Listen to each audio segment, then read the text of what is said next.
profesor Cristian Tello, encargado del curso de geometría acá en la Academia Genios. Hoy vamos a desarrollar el capítulo, atención, de cuadriláteros. ¿Okay? Ya hemos trabajado en capítulos anteriores, por ejemplo, el tema de polígonos. Y ahora, si hablamos de un cuadrilátero, nos referimos a un polígono de 4 lados, ¿no es cierto? Esa sería la definición. Y como también se mencionó, se puede trabajar con cuadriláteros, en este caso convexos y no convexos. ¿A qué llamaríamos cuadrilátero convexo? Aquel que tiene todos los ángulos internos menores de 180. Recuerde que ese era, ¿no?, el criterio para hablar de polígonos convexos. Y que gráficamente usted puede reconocerlo trazando una recta y podrá comprobar que esta recta que lo corte, como máximo, pues le dará 2 puntos de intersección, ¿no? Cualquiera que sea la posición por donde trace, 2 puntos de intersección.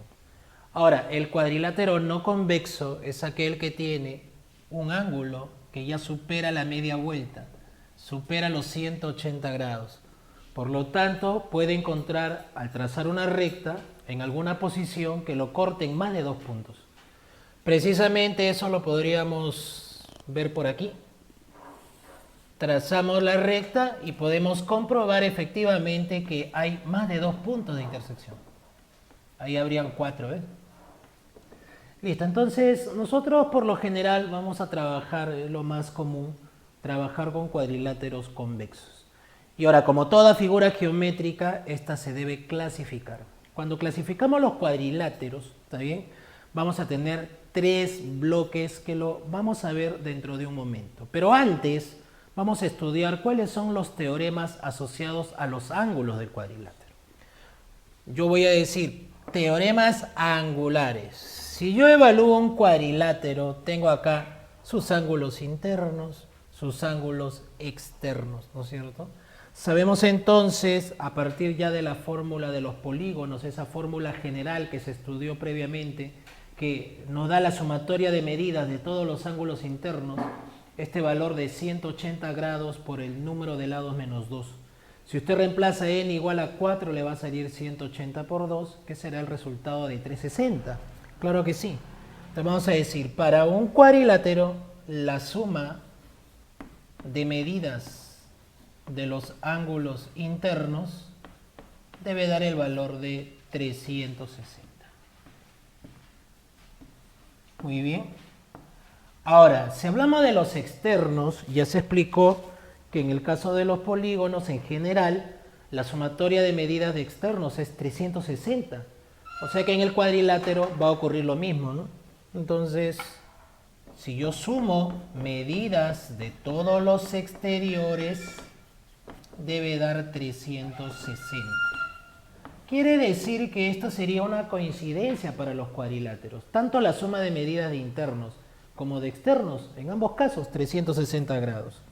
Muy bien, entonces vamos a añadir en el estudio de los teoremas angulares, aparte de estos teoremas clásicos, un par de teoremas que están asociados a las bisectrices, ¿no?, que se puede presentar en situaciones para preguntas de exámenes de admisión. Fíjese, si usted traza 2 bisectrices ya en un cuadrilátero, pero resulta que estas bisectrices son de ángulos, como observa aquí, consecutivos, uno seguido del otro, se puede medir directamente el valor del ángulo formado en función de los otros 2 ángulos.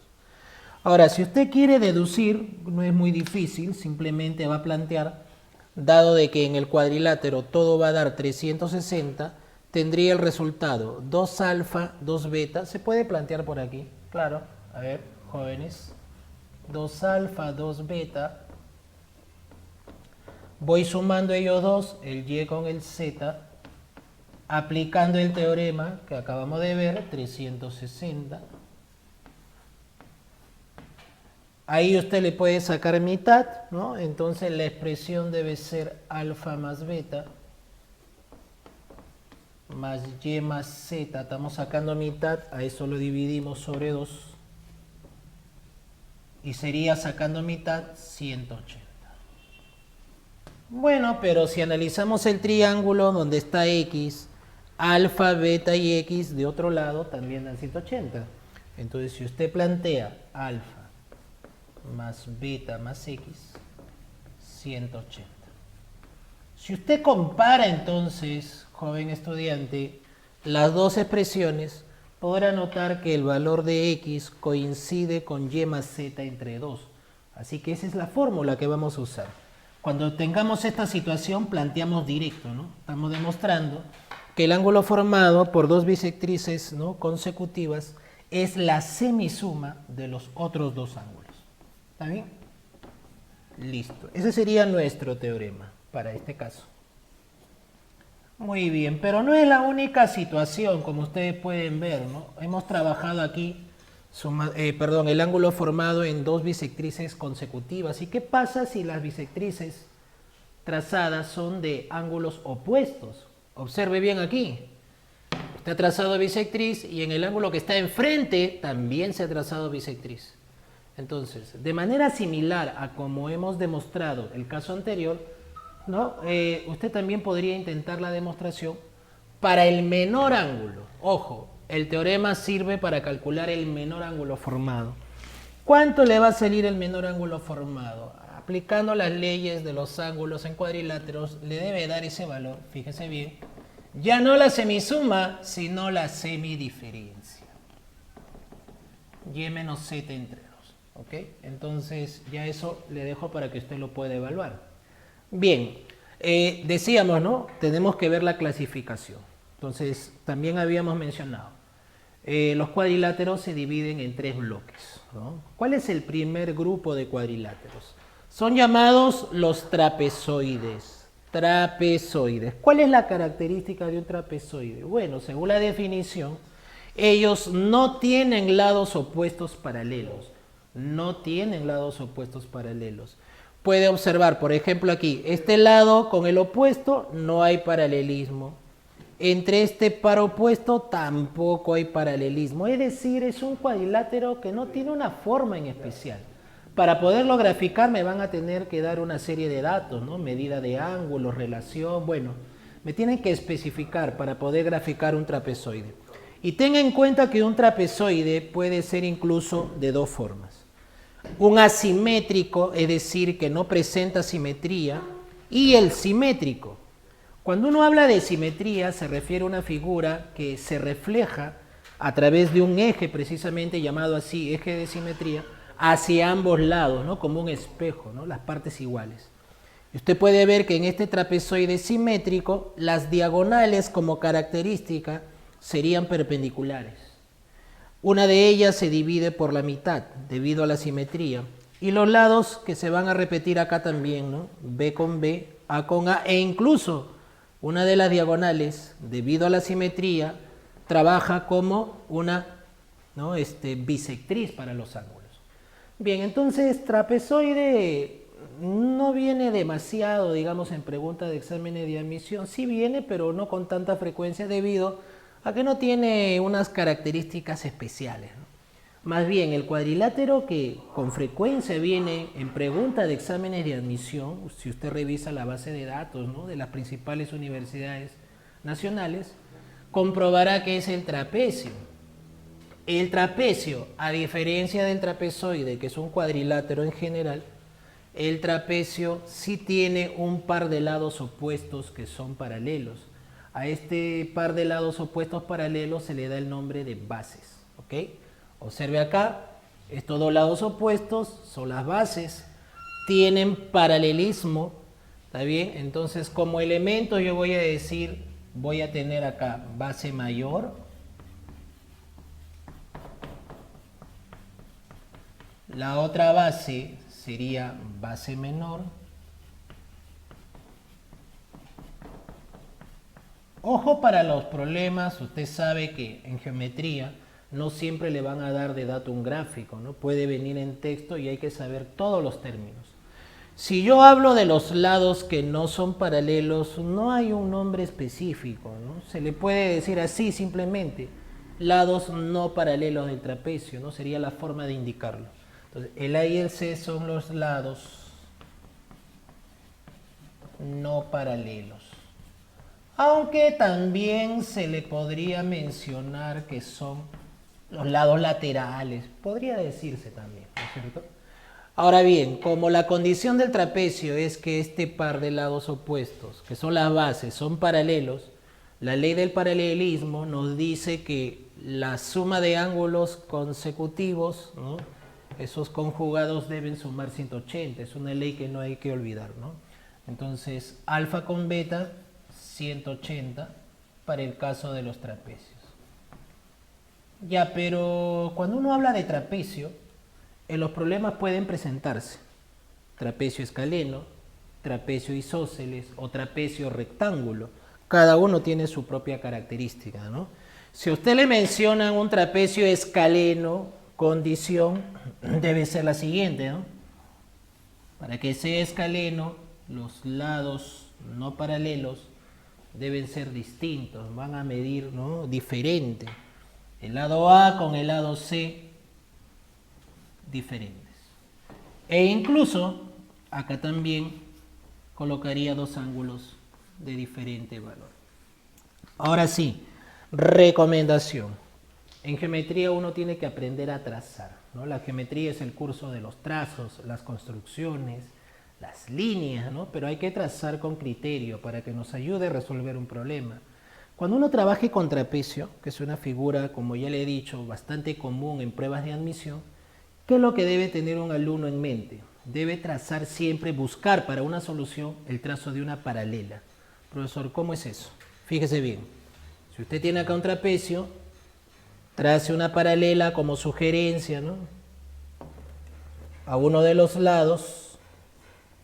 Y si usted traza una paralela, van a ocurrir acá algunas cosas interesantes, ¿no? Para que sea paralelo, estos ángulos deben ser iguales. Entonces, la intención es formar otro cuadrilátero de lados paralelos, precisamente llamado pues paralelogramo, donde se repiten los lados opuestos y los ángulos opuestos. Van a tener las mismas medidas. Entonces, si usted tiene acá la base menor, puede trasladarlo enfrente y ahí va a tener la base menor.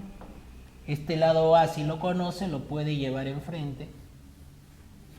E incluso, ¿no?, hasta los ángulos opuestos los puede trasladar. Claro, mire todo lo que ocurre acá. Es conveniente esto.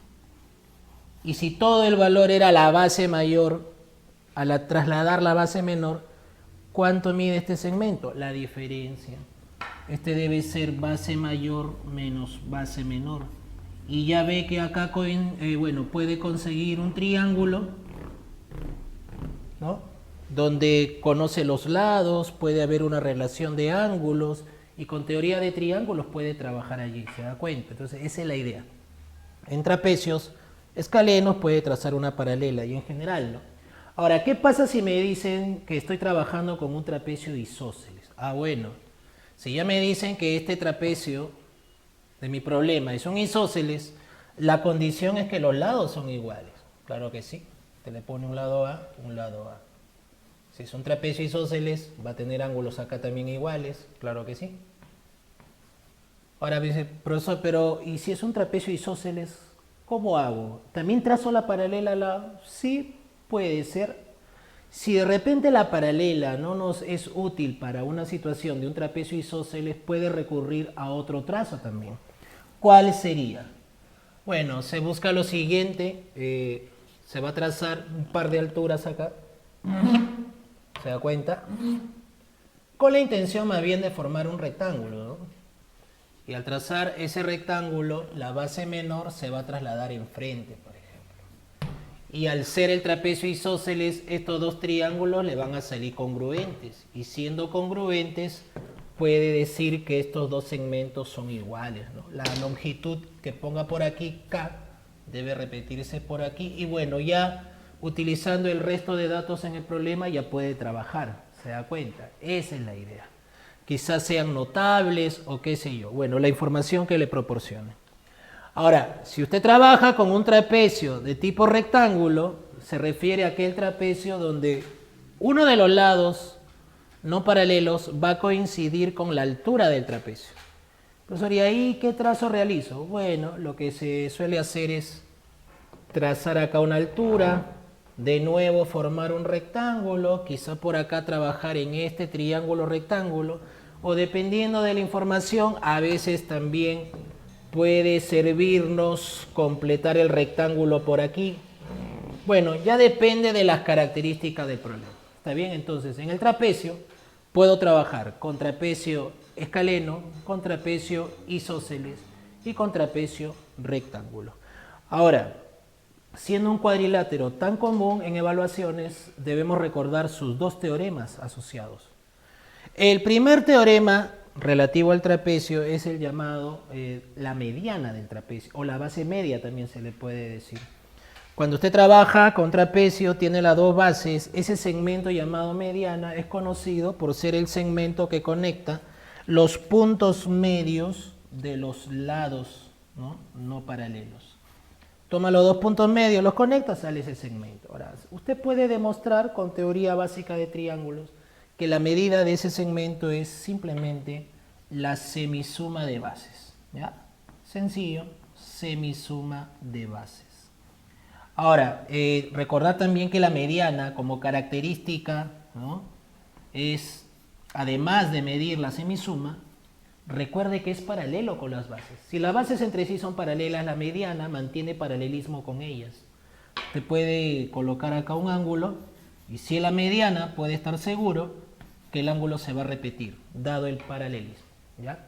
Ahora, si va a trazar las diagonales, que es otro teorema, al unir los puntos medios de dichas diagonales, ese segmento que los conecta también es calculable. ¿De qué manera? Bueno, acá se puede demostrar que este segmento va a ser, jóvenes, semidiferencia de bases. Semidiferencia de bases, ¿ya? Esa sería la teoría con respecto al trapecio. Y el tercer bloque de cuadriláteros van a ser los paralelogramos, ¿no? Si en el trapezoide no había lados opuestos paralelos y en el trapecio había un par de lados paralelos llamados bases, acá en este tercer bloque los dos pares de lados opuestos van a ser paralelos, ¿no? De ahí el nombre precisamente de paralelogramo. Ahora, los paralelogramos son 4, es una familia de 4 cuadriláteros. ¿Cuál es el primero? Vamos a ver. El primero es el romboide, el paralelogramo propiamente dicho. Entonces, usted puede notar esta pareja opuesta paralela, la otra también paralelo, ahí está nuestro paralelogramo. Y las longitudes las va a repetir, ¿no es cierto? Si esto mide A, el de enfrente mide lo mismo. Si este mide B, el opuesto también.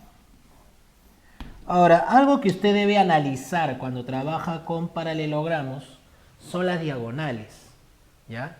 A ver, si usted evalúa el romboide, ¿qué piensa con respecto a sus diagonales? ¿Tendrán la misma longitud para el romboide? Bueno, al momento de trazar las diagonales, ¿qué ocurre? Podemos notar que las dos diagonales no miden lo mismo, ¿eh? Hay una diagonal mayor y una diagonal menor. Lo que sí es importante notar es que al momento de cortarse las diagonales, ese punto de intersección va a ser nada menos que el punto medio. Interesante este criterio a utilizar en las soluciones de problemas. El punto de corte debe ser punto medio, necesariamente, si es un romboide. Ahí está. Pero obviamente se parten en distintas longitudes, dado que hay diagonal mayor y diagonal menor. Bien, entonces, con respecto a los ángulos, también sería necesario añadir que el ángulo que tiene acá se va a repetir enfrente y el ángulo que está aquí también debe repetirse enfrente, ¿no? Dado que esta suma es de 180. Bueno, eso sería con respecto al romboide. Ahora, ¿cuál es el segundo tipo de paralelogramo? Después del romboide, jóvenes, viene el rombo. Rombo, ¿está bien? Tenemos que diferenciar, ¿no?, entre romboide y rombo. Bueno, el rombo, de hecho, si es un paralelogramo, las diagonales se van a cortar como siempre en el punto medio. Ahí coinciden. Pero a diferencia del romboide, las diagonales del rombo se cortan perpendicularmente. Acá sí forman 90. En cambio, en el romboide eso no ocurre, ¿no es cierto? La medida depende de los lados. En el romboide los lados opuestos son paralelos, pero en el rombo los 4 lados miden igual. Allá, su característica, ¿no?, de este cuadrilátero. Muy bien. Y algo más que podríamos agregar es que las diagonales del rombo actúan como bisectrices. En el romboide eso no ocurre. Estas diagonales no son bisectrices, en el rombo sí. Usted le puede colocar acá un valor de ángulos iguales, los de enfrente también, ¿no es cierto? Y acá le pone un beta beta y será igual enfrente. Ya está. Mire todo lo que pasa entonces en el rombo. Ahora, el rectángulo, uno de los clásicos cuadriláteros, ¿no es cierto?, de la familia de los paralelogramos, lleva el nombre debido a que cada uno de sus ángulos son ángulos rectos, pues de 90 grados, ¿no? Por eso se le llama rectángulo esta figura. Los lados opuestos iguales, de misma longitud. Y al momento de evaluar diagonales, evalúe las diagonales. A ver, ¿qué pasa si yo trazo diagonales del rectángulo? Una por aquí y la otra por aquí.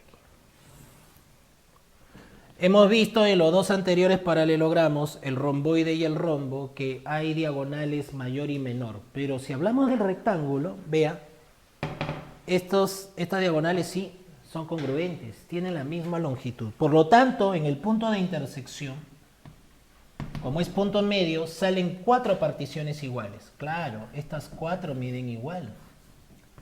Y ello me va a producir triángulos isósceles, que hay que aprovecharlos.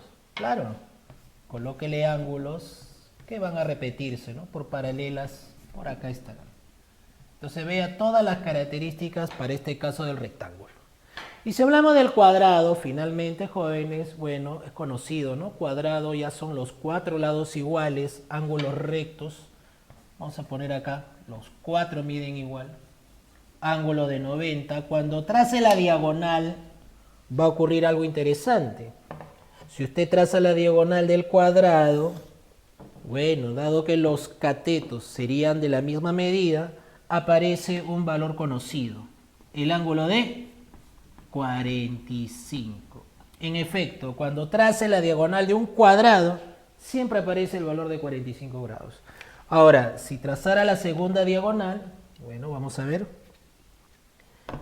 Si yo trazo la segunda diagonal, de hecho que van a medir lo mismo. Acá se va a formar 45. Y 45 con 45 me da como consecuencia que estas diagonales del cuadrado deben ser entre sí perpendiculares. Partición, punto medio, las 4 miden igual. Ahí entonces queda como conclusión que si yo estoy trabajando con paralelogramos, si hubiera en el ejercicio una diagonal presente, entonces ya de ley, ¿no?, tenemos que trazar la segunda diagonal, porque al momento de trazar las diagonales aparecen las características de los paralelogramos. ¿Está bien? Pueden haber puntos medios, bisectrices, en fin, ya depende de las características de cada problema. Muy bien, jóvenes, de esta manera hemos concluido nuestro resumen teórico acerca de los cuadriláteros. Ahora sí, vamos a pasar a la parte de los problemas. En los problemas, muchachos, vamos a trabajar con el material CEPREUNI ciclo 2022 y vamos a iniciar precisamente con la pregunta número 67 del material de trabajo, que es una pregunta teórica. Nos pide indicar la verdad o la falsedad de las proposiciones. Vamos a ver cuáles son estas. Fíjese y lea bien en la número 67. A ver, voy a traer mi material un ratito.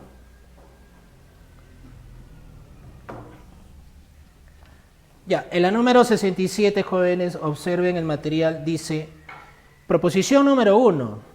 La suma de medidas de los ángulos opuestos de un cuadrilátero que se forma al trazar las bisectrices interiores de un trapezoide es 180 grados. Vea usted, tiene un trapezoide, traza las bisectrices interiores, o sea, de los 4 ángulos. Al intersectarse ellas, puede notarse que se forma un cuadrilátero, ¿no es cierto? Entonces, no dicen la suma de medidas de los ángulos opuestos de ese cuadrilátero que se forma debe dar 180 grados. Bueno, nosotros acabamos de ver en la teoría precisamente un teorema, ¿no?, asociado. Cuando usted traza bisectrices de ángulos consecutivos, ¿de qué manera se encuentra el ángulo X?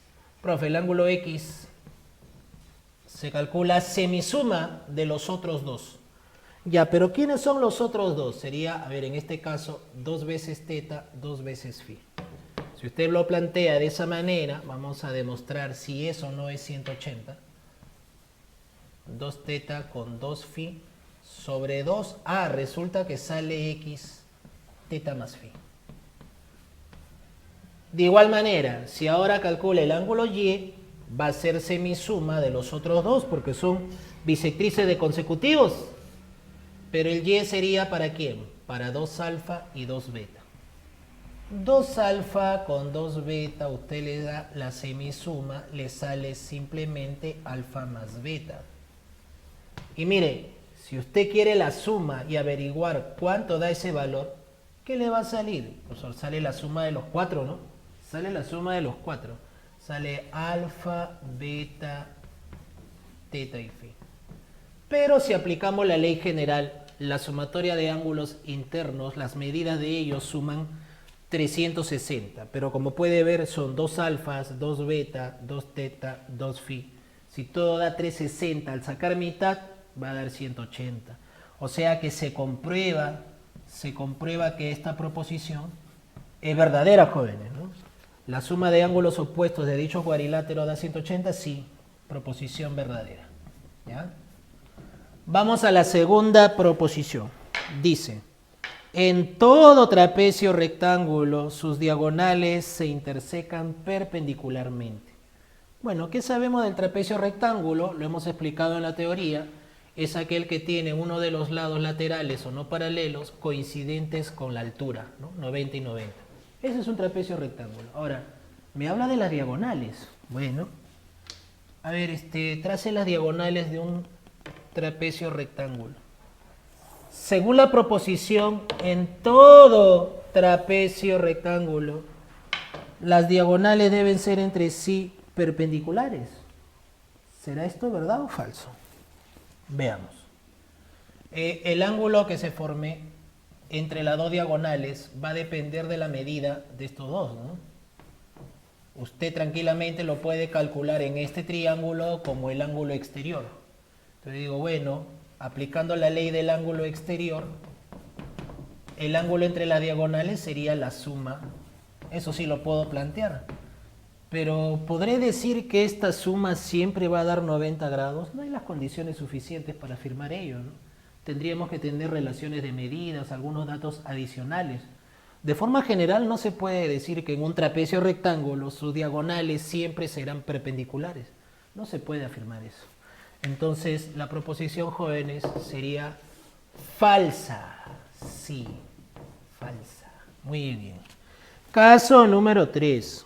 Dice, en un rombo, ahí tenemos el esquema. ¿Qué es lo que ocurre? Me dice, el punto de intersección de las diagonales. Vea usted, ahí están las diagonales. Punto de intersección. ¿Qué ocurre con ese punto? Me dice, equidista de los lados del rombo. Equidista. Usted debe recordar que el término equidistar significa encontrarse a la misma distancia. Equidistar, a la misma distancia.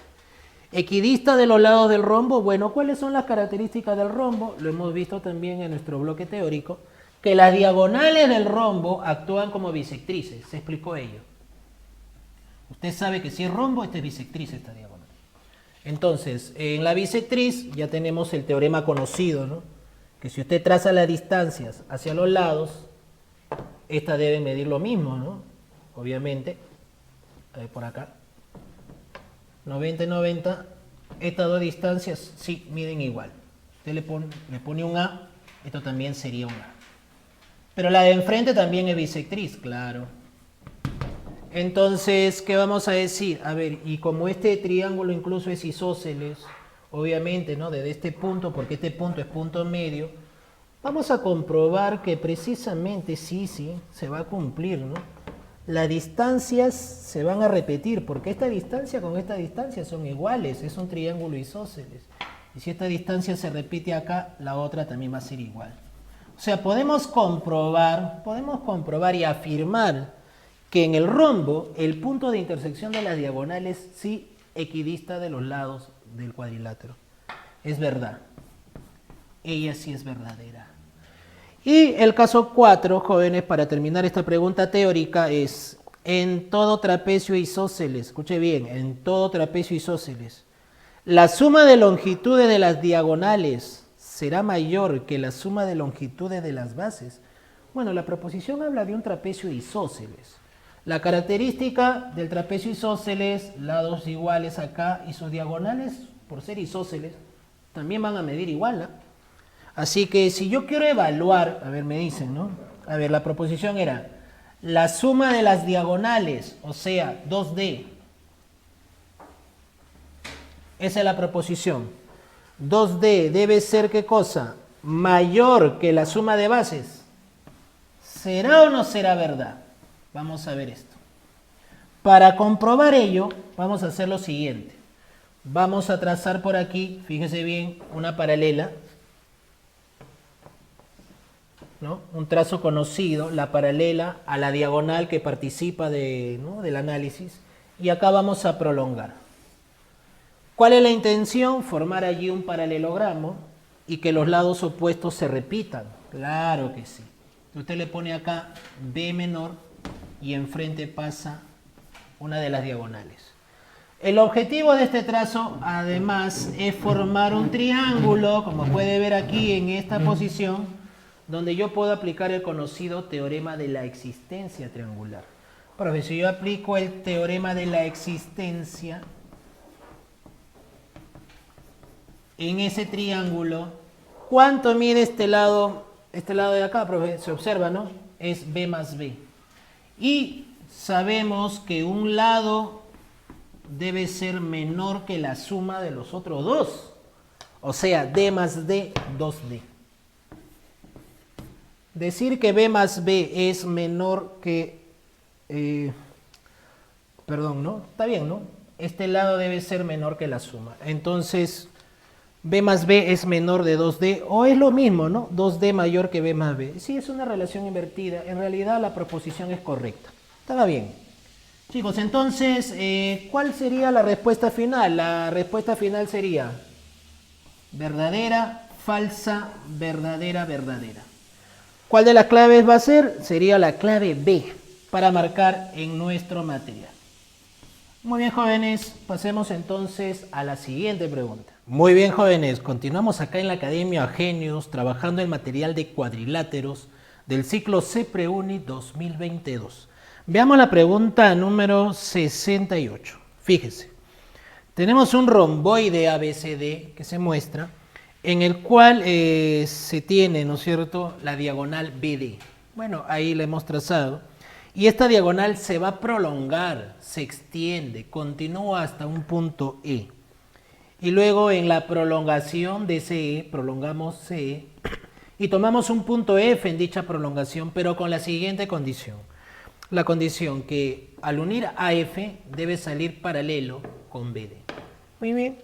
Si yo tengo la longitud DE, que es A unidades, y BD, que es B unidades, nos piden calcular todo el segmento AF. ¿Qué longitud tiene? Bueno, entonces, dado que es un romboide, un paralelogramo, estos lados opuestos son de igual medida, ¿no? Esa es la teoría. Muy bien. Ahora, para aprovechar el paralelismo que nos dan como dato, creo que sería conveniente, ¿qué les parece? Prolongar acá hasta un punto, no sé, un punto Q, digamos. ¿Y por qué me convendría prolongar? Porque yo tengo, ¿no es cierto?, que estos lados son paralelos y estos dos también van a ser paralelos. O sea que esta figura que se estaría formando acá también sería un paralelogramo romboide. ¿Ya? Este es un paralelogramo romboide, lo que es sombreado. Así que este lado L le corresponde la misma medida en el opuesto.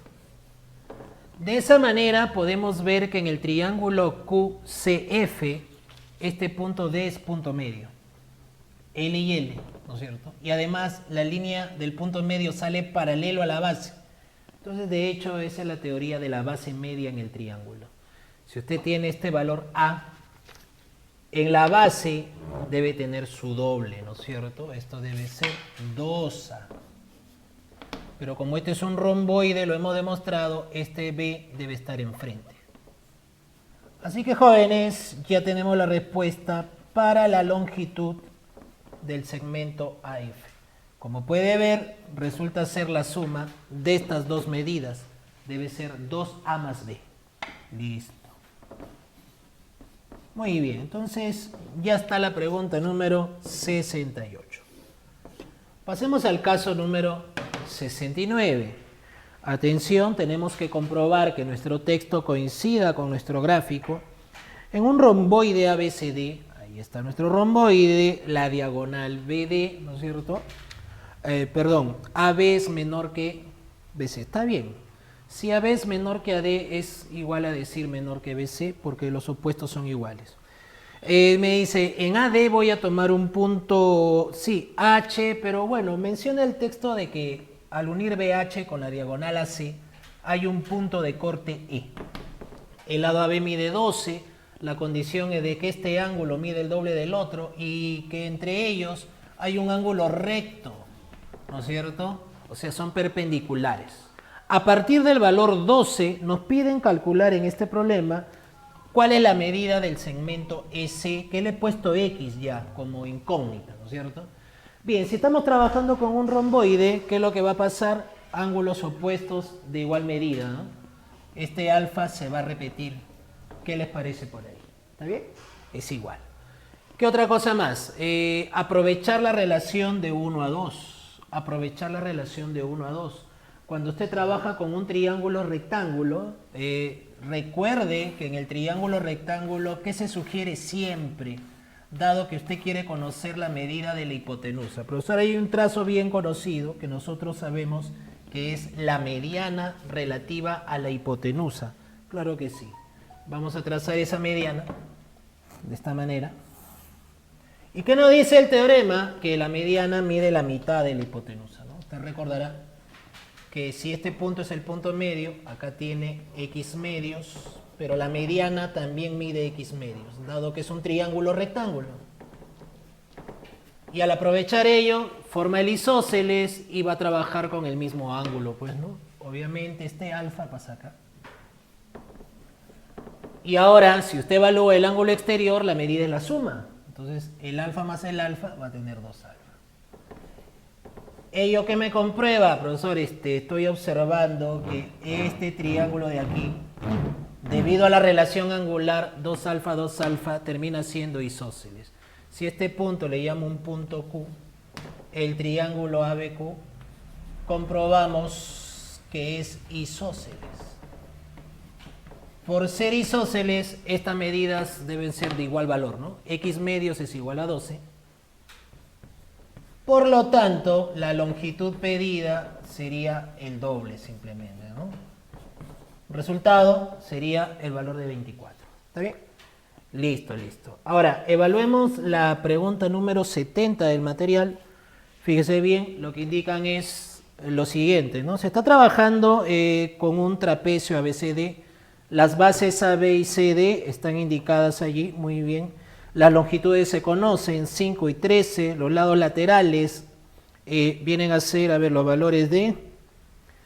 Está bien, ¿no? AD7, a ver, en la pregunta número 70, sí.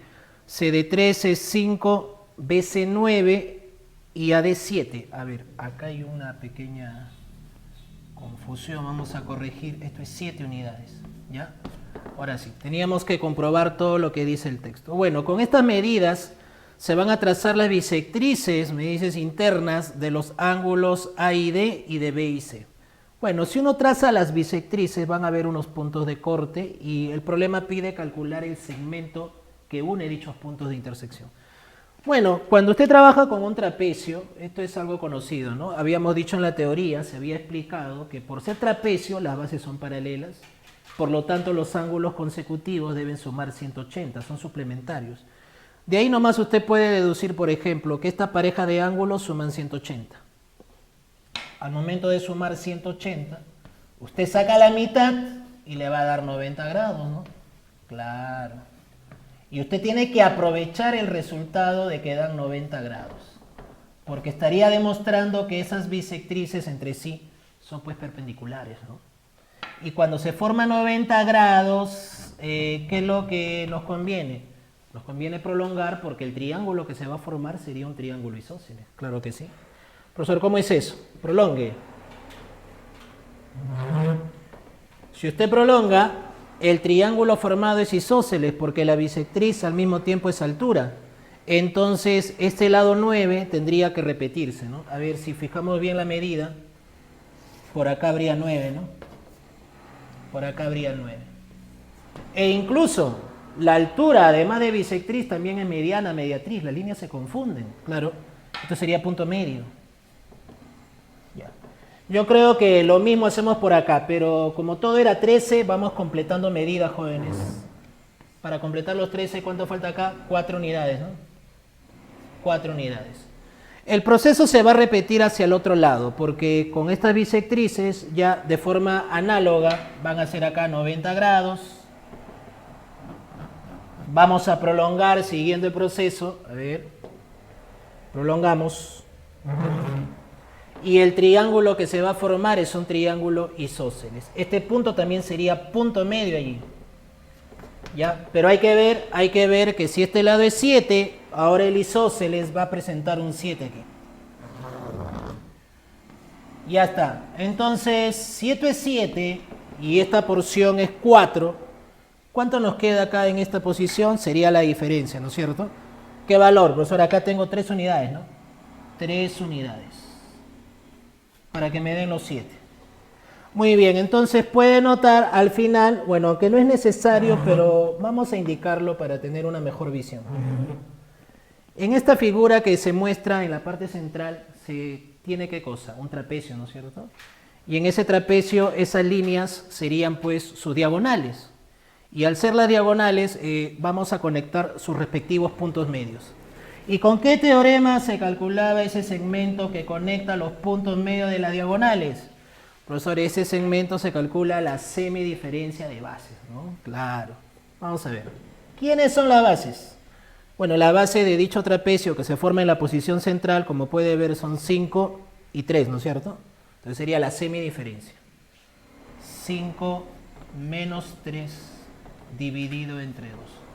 Bueno, si usted resta 5 con 3, le da 2, le saca la mitad, ese segmento valdría la unidad.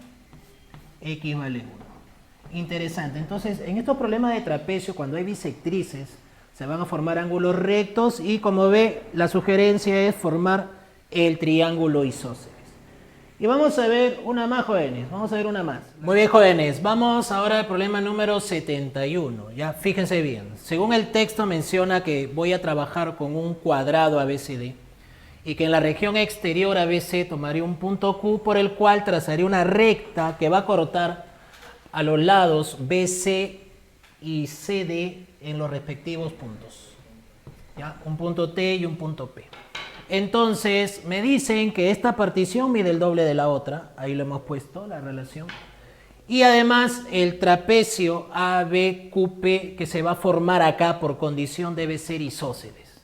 Si eso se cumple, entonces nos dicen cuál es el cociente o la razón entre estos dos segmentos. Bueno, entonces, debido a que es un cuadrado, los lados iguales, ¿no? Si esto sería un 3L, acá vamos a colocar 3L. Entonces, podemos notar que acá aparece un triángulo conocido, que es notable, porque este cateto mide el triple del otro. Entonces, usted le va a poner acá un ángulo de ¿cuánto? Cuando un cateto es el triple del otro, el valor del ángulo es 37 medios. Así es, 37 medios. ¿Ya? Por ahí podemos empezar. Y dado que el trapecio es isósceles, estos dos ángulos miden lo mismo. Esa es la condición. Este ángulo mide igual que este ángulo. Y obviamente que por paralelas los ángulos opuestos son iguales o por complementos, acá tenemos la misma medida. Pero este ángulo sería en realidad, como hemos dicho, el complemento, este debe ser 90 menos 37 medios. ¿No?